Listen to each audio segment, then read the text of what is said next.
معروف پاکستانی اداکارہ نے لاکھوں مداحوں کو افسردہ چھوڑ دیا۔ اداکارہ کو اپنی شاعری اور اداکاری کے ذریعے بے پناہ شہرت حاصل تھی۔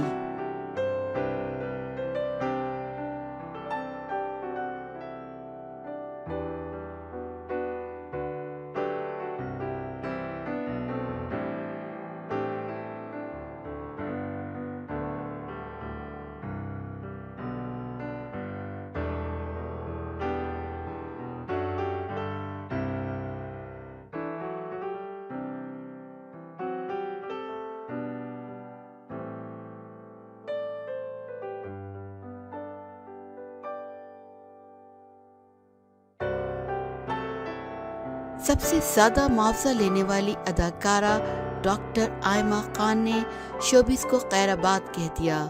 معروف اداکارہ ڈاکٹر آئمہ خان نے 13 سال بعد شوبز کو خیر آباد کہا۔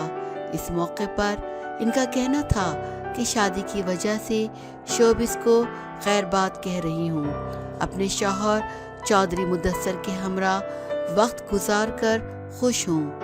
ڈاکٹر آئمہ خان نے اپنی شاعری اور ڈانس کے ذریعے بے پناہ شہرت حاصل کی۔ ان کا کہنا تھا کہ ایک اسپیل کا 45 لاکھ روپے تک چارج کیا۔ میرے چائے کا کپ 2 لاکھ کا ہوتا تھا۔ تلخ حقیقت یہ ہے کہ ہمارے اوپر لاکھوں روپے خرچ کرنے والے ہمیں گھر نہیں لے جا سکتے۔